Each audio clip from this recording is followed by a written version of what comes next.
सब लोगों का तहे दिल से बहुत बहुत शुक्रिया। इतनी तपती धूप के अंदर इतनी देर से इतनी बड़ी संख्या में आप लोग मेरा इंतजार कर रहे हैं, मैं आपका तहे दिल से बहुत बहुत शुक्रिया अदा करना चाहता हूं। जितने लोग इस वक्त टीवी में देख रहे हैं उन सब दर्शकों का भी मैं तहे दिल से शुक्रिया अदा करना चाहता हूं। सबको मेरा नमस्कार, सबको मेरा प्रणाम।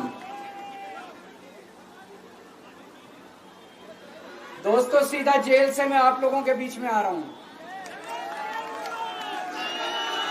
आपके बीच में आके बहुत अच्छा लग रहा है। 50 दिन के बाद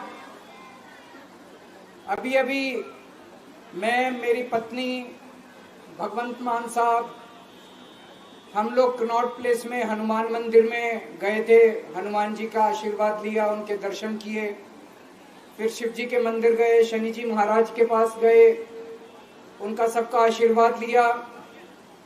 बजरंग बली की खूब कृपा है हमारे ऊपर, हमारी पार्टी के ऊपर, देशवासियों के ऊपर। उन्हीं की कृपा से आज अचानक मैं आप लोगों के बीच में हूं। नहीं तो किसी को उम्मीद नहीं थी कि चुनाव के बीच में मैं जेल से बाहर आ जाऊंगा, लेकिन ऊपर बजरंग बली की कृपा है, हनुमान जी की कृपा है हम लोगों के ऊपर, और चमत्कार हुआ और आज मैं आप लोगों के बीच में हूं। दोस्तों, हमारी आम आदमी पार्टी एक छोटी सी पार्टी है, 2 राज्यों के अंदर है, अभी 10 साल पुरानी पार्टी है। हमारी पार्टी को कुचलने में, खत्म करने में प्रधानमंत्री जी ने कोई कसर नहीं छोड़ी। एक साथ हमारी पार्टी के 4 टॉप के नेता जेल भेज दिए एक साथ। अरविंद केजरीवाल, मनीष सिसोदिया, संजय सिंह, सतिंदर जैन। बड़ी बड़ी पार्टियों के अगर 4 टॉप के नेता जेल चले जाएं, पार्टी खत्म हो जाती है। आम आदमी पार्टी के 4 टॉप के नेता इन्होंने जेल भेज दिया। उन्होंने सोचा कि पार्टी खत्म हो जाएगी, लेकिन ये पार्टी नहीं है, ये एक सोच है। जितना ये खत्म करना चाहते हैं उतना ये बढ़ती जाती है, उतना ये बढ़ती जाती है। ये क्रश करना चाहते हैं प्रधानमंत्री जी आम आदमी पार्टी को। जो लोग मोदी जी से मिलने जाते हैं, वो कई लोग हमें भी जानते हैं, वो बाहर आके हमें बताते हैं कि आपके बारे में सबसे पहले मोदी जी से जो भी मिलने जाता है, सबसे पहले वो केजरीवाल की और आम आदमी पार्टी की 10 से 15 मिनट बात करते हैं। उनको कहते हैं कि आने वाले समय के अंदर आम आदमी पार्टी ही देश को भविष्य देने वाली है। वो खुद भी मानते हैं। इसीलिए वो चाहते हैं कि आज ही आम आदमी पार्टी को बढ़ने से रोका जाए, इनको कुचल दिया जाए। ये तानाशाही है। अगर उनको लगता है कि आम आदमी पार्टी आने वाले समय में बीजेपी को चैलेंज देने वाली है, आप अच्छे काम करो, आप देश को भविष्य दो। आज आपकी सरकार है केंद्र के अंदर, आप देश के लिए काम करोगे, आम आदमी पार्टी को कोई पूछेगा ही नहीं। लेकिन आप कुछ काम नहीं करो और आम आदमी पार्टी को कुचल दो, ये जनतंत्र नहीं है, ये इस देश की जनता पसंद नहीं करती। इन्होंने आम आदमी पार्टी को कुचलने में कोई कसर नहीं छोड़ी। छोटे से लोग हैं हम लोग, छोटी सी पार्टी है। 75 साल के अंदर इस कदर किसी पार्टी को और उसके नेताओं को प्रताड़ित नहीं किया गया जिस तरह से प्रधानमंत्री मोदी जी ने आम आदमी पार्टी को प्रताड़ित करने की कोशिश की है। मेरे को इन्होंने जेल भेज दिया। प्रधानमंत्री जी कह रहे हैं मैं भ्रष्टाचार से लड़ रहा हूं। देश के सबसे बड़े चोर, उचक्के और डकैतों को उन्होंने अपनी पार्टी में शामिल कर लिया। जिन लोगों को 10 दिन पहले मोदी जी कहते थे 70,000 करोड़ का इसने घोटाला कर दिया, थोड़े दिन के बाद उसी आदमी को अपनी पार्टी में शामिल करके किसी को डिप्टी सीएम बना देते हैं, किसी को मंत्री बना देते हैं और उनके सारे ईडी और सीबीआई के मामले खत्म कर देते हैं और कहते हैं मैं भ्रष्टाचार से लड़ रहा हूं। मैं मोदी जी को कहना चाहता हूं, भ्रष्टाचार से अगर लड़ाई लड़नी है तो केजरीवाल से सीखो। प्रधानमंत्री जी, भ्रष्टाचार के खिलाफ लड़ाई केजरीवाल ने लड़ी है। 2015 में जब दिल्ली में हमारी सरकार बनी थी, हमारे एक मंत्री का एक ऑडियो मेरे पास किसी ने व्हाट्सएप कर दिया। उस ऑडियो में मेरा मंत्री किसी दुकान वाले से 5 लाख रुपए मांग रहा था। किसी मीडिया वाले को नहीं पता था, विपक्ष को नहीं पता था। आप लोगों को याद होगा, मैंने अपने खुद मंत्री को सीबीआई के हवाले कर दिया, जेल भेज दिया था अपने मंत्री को। ये होती है भ्रष्टाचार के खिलाफ लड़ाई। पंजाब के अंदर मेरा एक मंत्री भ्रष्टाचार में, मेरे को पता चला कि वो पैसे मांग रहा है। वहां पे मान साहब ने उसको, किसी को भी, विपक्ष को नहीं पता था, मीडिया को नहीं पता था, हमने अपने मंत्री को उठा के जेल में भेज दिया। तुम देश के सारे चोर उचक्के डकैतों को अपनी पार्टी में शामिल कर लो और केजरीवाल को जेल भेज दो और कहो मैं भ्रष्टाचार के खिलाफ लड़ रहा हूं। तो आप भ्रष्टाचार के खिलाफ नहीं लड़ रहे प्रधानमंत्री जी। आप देशवासियों को बेवकूफ मत समझो। देश बच्चे बच्चे की जुबान के ऊपर हो रहा है कि सारे चोर चक्कों को अपनी पार्टी में शामिल करके और ईडी और सीबीआई के सारे केस उनके रफा दफा कर। केजरीवाल को क्यों गिरफ्तार किया?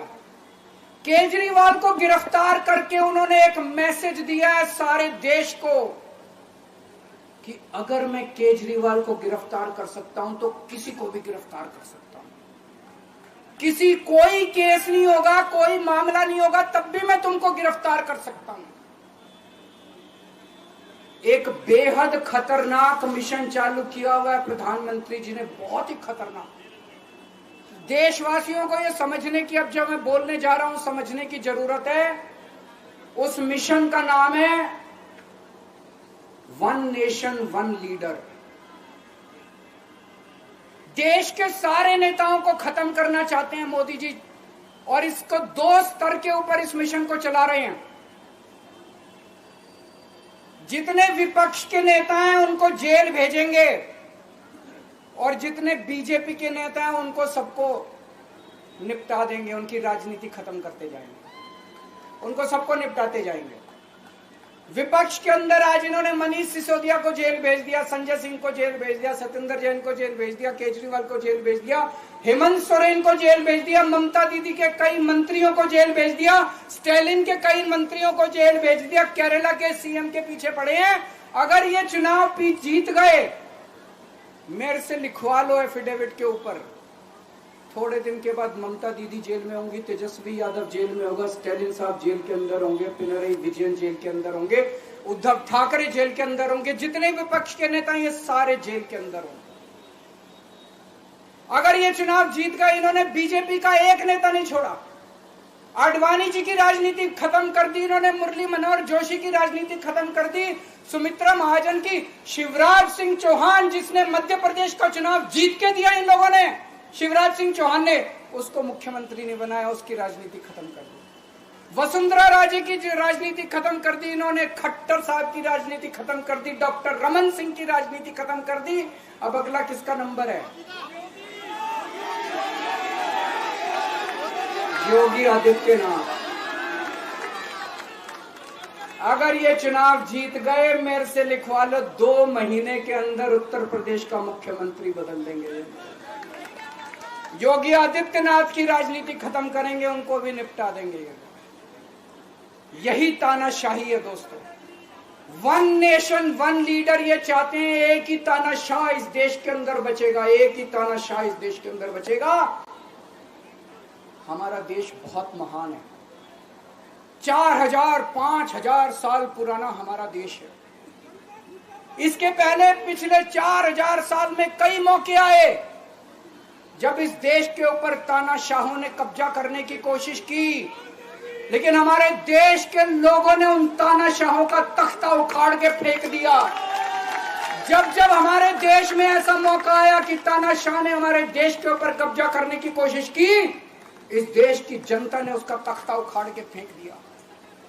आज एक तानाशाह इस देश से जनतंत्र खत्म करना चाहता है। आज एक तानाशाह इस देश से लोकशाही खत्म करना चाहता है। मैं पूरे तन मन धन से लड़ रहा हूं, संघर्ष कर रहा हूं उस तानाशाह के खिलाफ। 140 करोड़ लोगों का साथ चाहता हूं मैं। मेरे अकेले के करने से नहीं होगा। 140 आज मैं आप लोगों से भीख मांगने के लिए आया हूं। 140 करोड़ लोगों से 140 करोड़ लोगों से भीख मांगने के लिए आया हूं। मेरे देश को बचा लो, मेरे भारतवर्ष को बचा लो, मेरा भारत बहुत इस तानाशाही से बचा लो मेरे दोस्त, मेरे देश को।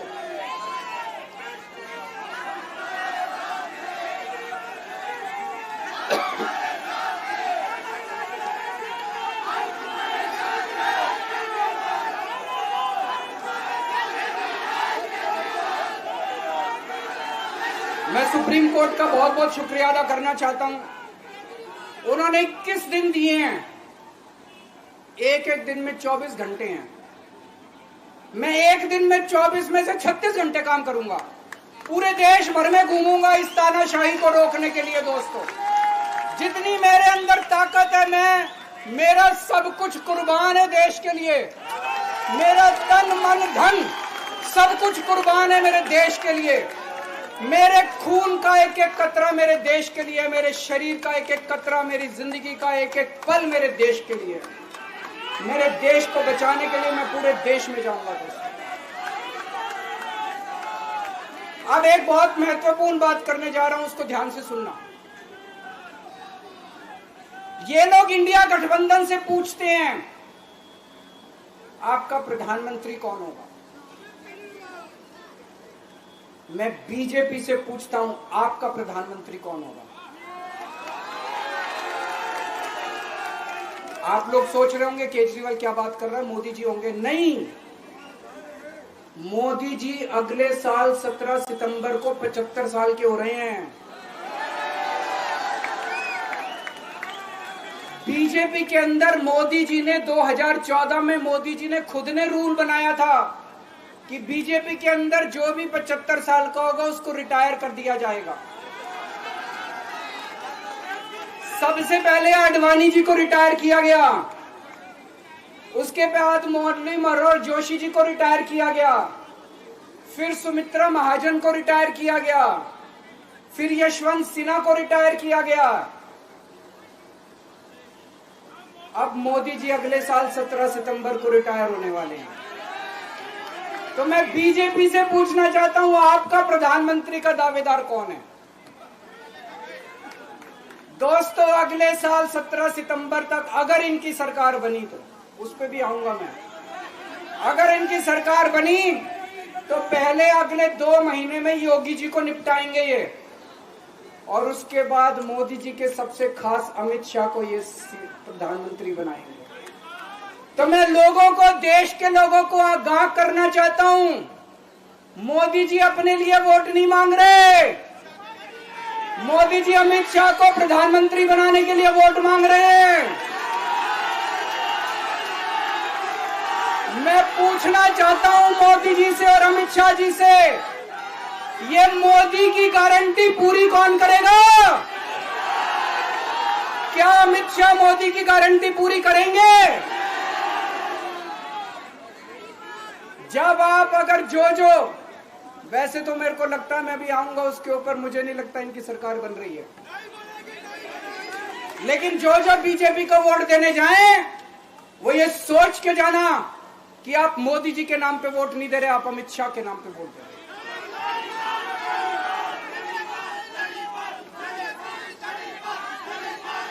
अब एक खुशखबरी आप लोगों के लिए, अब एक खुशखबरी है, सबको बता देना जो मैंने बातें कही है बड़ी सोच समझ के कही है। वहां बैठ के यही सोच रहा था 50 दिन से।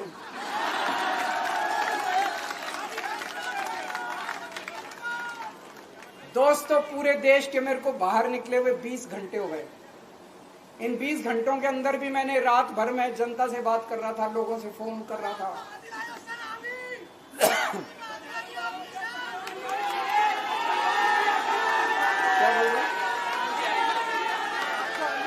रात को आंधी आई थी,